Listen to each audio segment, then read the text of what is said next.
All right, all right, all right. I wanted to get on here. I just got off sending some messages to a client and got me really fired up because, it's kind of like, when do you pivot? When do you quit? When do you give up? When do you stop? When do you know that you're being like falsely optimistic about reality and, things aren't going to be back to normal? When are you actually blockbuster and you think you're not? Um, and I wanted to talk about this topic because, you know, i- in this world, there are always going to be people like there's a light and a dark side. There's two sides to every coin. And so, depending on who you talk to, there's going to be people that right now are not doing well, right? And now that hasn't changed. Now, to the degree that there's people believing there's more people not doing well than before, well, that's a whole other conversation. I think certain industries, certain specific people, nuances, city, states, zip codes, they're all being affected differently. Um, when everything happened in 2020, like if you're in the videography space, there was a crystal clear, yes, it is fact. Everyone is being affected the exact same way. It was very clear. And in and of itself, that actually provided some peace to people because they knew they weren't alone. Right? They knew everybody was being affected. Now, you know, you could talk to 20 people and they all say, oh, business is down, business isn't doing well. And then you get in that little circle of people and they're all like, business sucks. And then you feel not alone, but you feel like, okay, just business is sucking for everybody. And then you can go around talking to people, oh, business sucks for everybody. And, I did a poll and I've said this in these 3 different videography groups. I might have said this in a prior video. And it was something along the lines is business way up or great, incredible year, or is it, way down? And basically the people who said it was down or way down or up or about the same, I just took up or about the same in the same group and I took down or way down in another group, right? And I had a little over 200 votes and essentially it was almost 50-50. There were a little bit more, I think, in the direction of down, but it was like 111, I think, to like 98. That's pretty unanimous that it's almost 50-50, right? Like this isn't, if everyone was down, those numbers would either be 100% to 0. Like it would be like everybody voted it's down, down, down, down, down. And you have hundreds and hundreds of votes or thousands of votes, right? So now, okay, it's really, truly affecting everybody across the board the exact same way, right? Or you're going to have like 80, 90, 95% of people, right? Because there's likely in many situations always outliers. But when 2020 happened, if you were an event videographer filming live events for like weddings and things, there weren't any outliers. I mean, unless they were doing it literally illegally. And people willing to do something illegally might have been able to get away with it. But, the likelihood they were holding a 500-person wedding outside somewhere illegally was probably few and far in between that was happening. So, and they probably weren't going to be cranking out, 30 of those a year at $5,000 a pop. So the problem I'm seeing right now is people who don't know whether they're blockbuster or not, whether or not that they're in winter. And if they just, wait a few months, that things will go back to business as usual. I've had friends and people that I've known that back in 2008, when the economy crashed because of the real estate stuff, there were people who had a lot of money coming in. They were cranking in the money. Things were really working well. And then they lost $50,000 a month contracts and they had a lot of overhead and a lot of team. And when that's rocking and rolling, you're rocking and rolling, right? Until it doesn't. And that particular person, just kept the people on, like that optimism, like it's going to work out. We're getting through this. And, could have made adjustments and maybe been able to weather the storm because they weren't as aggressive with it's going to work out. And maybe that would have given them an extra 8 or 10 or 12 months. And maybe that would have been enough to get over a hump. But because we're still so aggressive, it's going to work out. They ended up kind of losing all. Then they became very kind of gun shy about doing anything, moving forward and scared and skittish. And it was years before now, I believe they built a similar business again. But I would imagine from what I know, they're doing some things differently than they did the last time to prevent the same thing from happening, even if a similar situation potentially presents itself. But the biggest thing we want to do is like, Gary Vee will talk about he used to get penny clicks on Google ads when he's growing the wine library place. Well, now he's talking about how those same clicks might be $5, $10, $20, $50. And so sometimes we can reminisce of when gas was 20 cents. I mean, I wasn't alive, but gas was 20 cents a gallon. It's like, well, we can reminisce and have that cause a lot of inner turmoil because we wish for the days that gas was 20 cents a gallon. But what good does that do? It doesn't do us any good because 99% of us have no ability to get 20 cents a gallon gas again. So we can be disappointed or even hopeful that it comes back. But if that hopefulness and that disappointment just causes constant anxiety, like I had this epiphany that sometimes people are attached, and I'm not saying that this isn't me either. I'm just sharing an observation and thinking through the areas that I may have anxiety or where I don't, and what causes the most stress or what doesn't.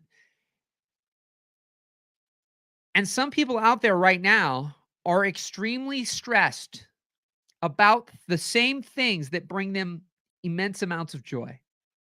Meaning, if you've got an incredible house, cars, all these kind of external things, and maybe your money has been hit, and now that stuff's in jeopardy.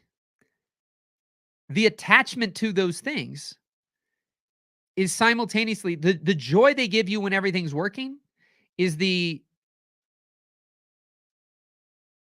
like immense amount of inner turmoil and frustration and fear and being terrified um, that you might lose it.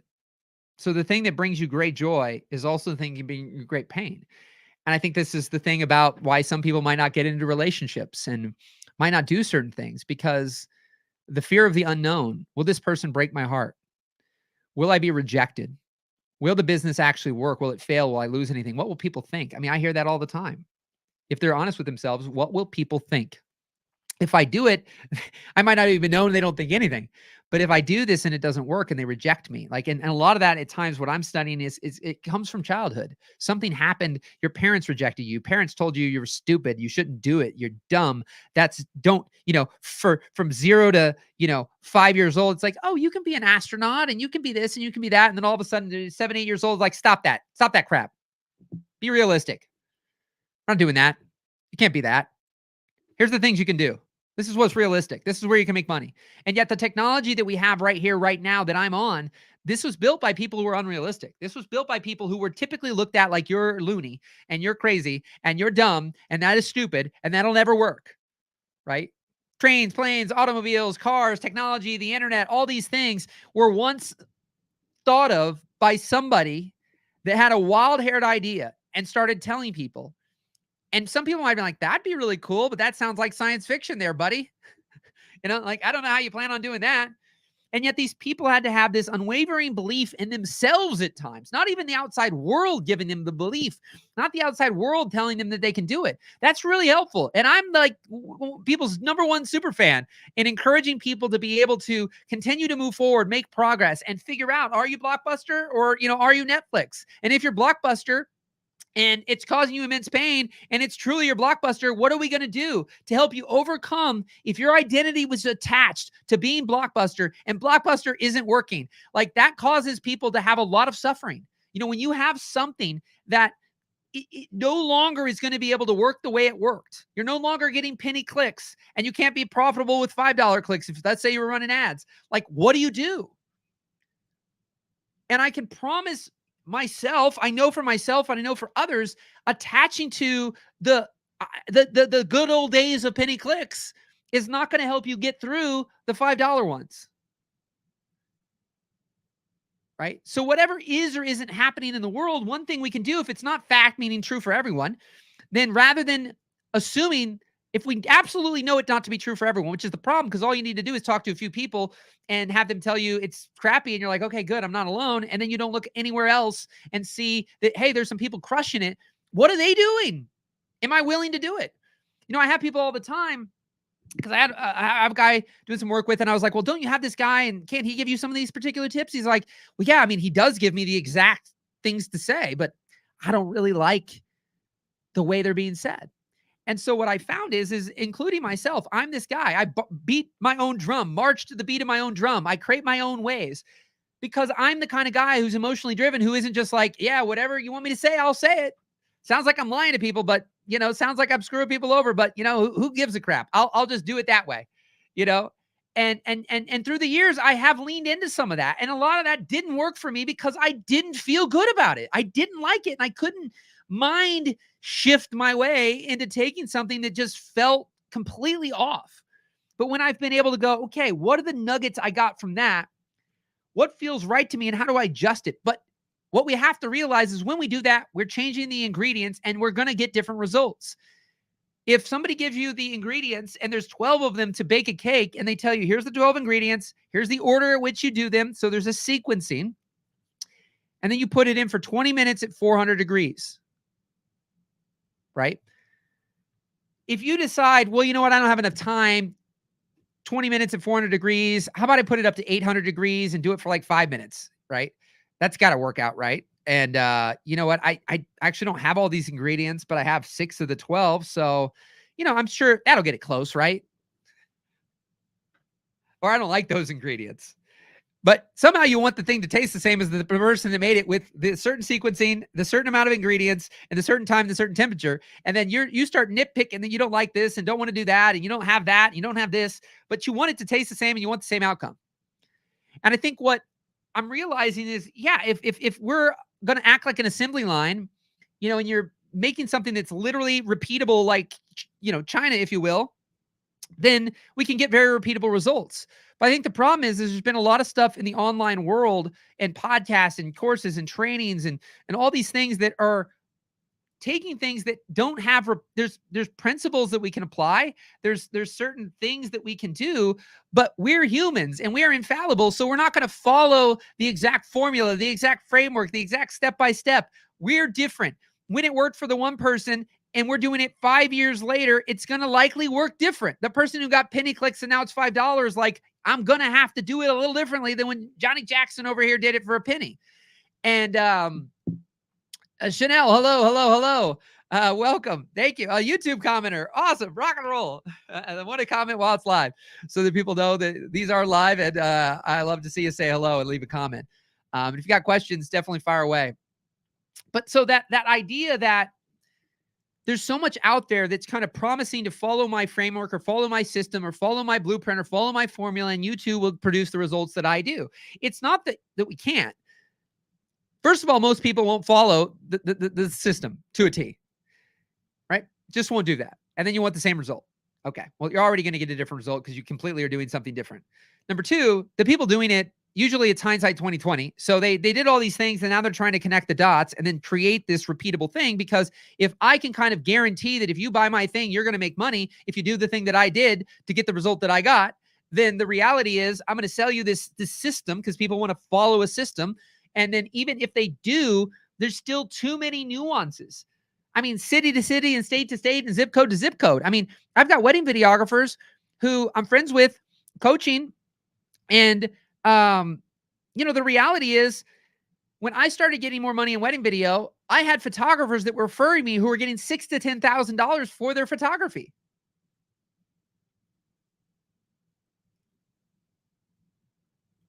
And they weren't necessarily, they were on the upper end, but like that allowed me to charge a lot more. But the problem is that this guy that I'm working with, he lives in a town where the top tier photographer getting a lot of the business and is doing really, really well is $2,400.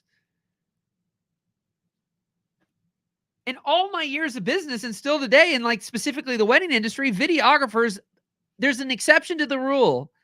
And I experienced some of it, but by and large, the majority of the industry, you are not the first person booked. A photographer is almost always booked and almost always booked first, and almost always paid more than the videographer. This is not an absolute, but it happens far more than it doesn't. And so if the photographer is at $2,400 maxed out, the probability that they refer you business and you're going to be booking $3,000 or $4,000 or $5,000 wedding videos from them paying the photographer $2,400 is like really low. It's really, really, really low. And I've given this scenario about water bottles before. Well, people's capacities are always changing, how much they're willing to spend, what they see value in, what they don't, et cetera, et cetera.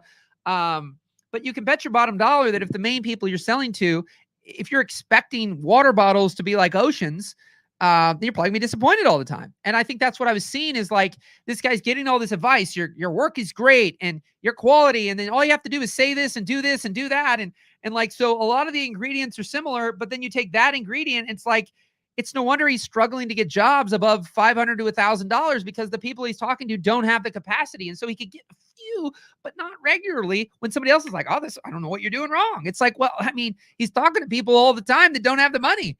So you got to be so epic at sales. And then even still, you won't do as well as somebody who isn't epic at sales, but is talking to people who've got a lot more money. Right. And so from state to state, zip code to zip code, and how you look and how you sound and where you're at and, you know, what you do and how you do it and what you're willing to do and not willing to do, your energy, your excitement, your enthusiasm or lack thereof. And, you know, are you good at scripting? Are you this? Like all these little things of like, well, I don't like that. Well, that I don't like could be a huge reason why the person gets the results they get. And you not willing to do it is a huge reason why you don't get the results. And you can attempt to get yourself to like it. And I've got people to shift their minds about a lot of different things. But a lot of things that people like or don't like, it's not through force. Like whatever movies you like and don't like, you're not forcing yourself to like a movie or forcing yourself to not like a movie. You just got taste. And some things you like and some things you don't. And then there can be some people that say some things and you go watch it through a different lens. You're like, you know what? It's not as bad as I thought. That can happen, but it doesn't happen all the time.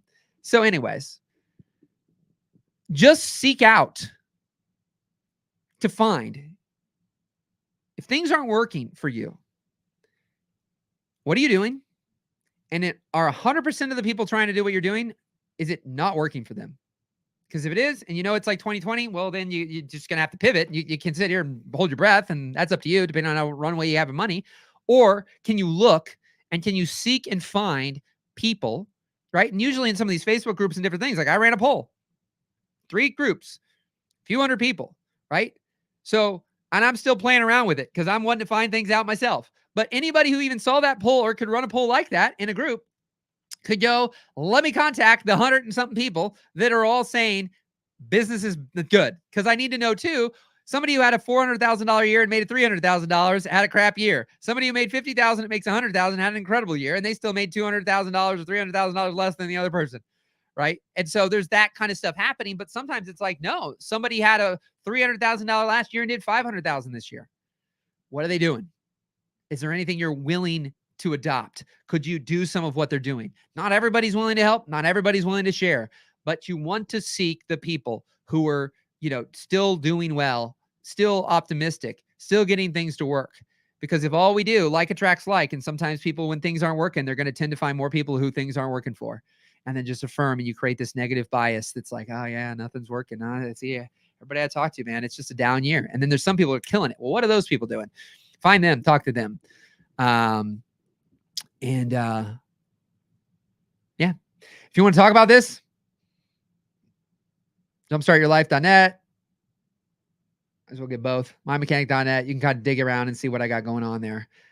You can send me a message on jumpstartyourlife.net and audio and whatnot. But I'm here to help because for me, I'm working on the psychology. Because if you're in the dumps and your mind's not working right, and you're very pessimistic and you can't see the light, like I'll help you see a light again. Absolutely. Because your greatest chance of getting through whatever you're going through is that you can see light and you can see some positive and you can have some hope and you can shift your perspective on things so you can make some different moves and see the blind spots. And happy to help. So rock and roll, my friend. Have a great day. Thanks for being on here. Like, subscribe, leave a comment, reach out, say hello. I love to hear, you know, when there's human beings on the other side hearing these videos and how it's helping or how it's not, I guess, too, if you want to share that. But I just love to hear from you and say hello and let me know. And if you need any additional support, I mean, this is what I do. And happy to help. So rock and roll, my friend. Take care. Bye.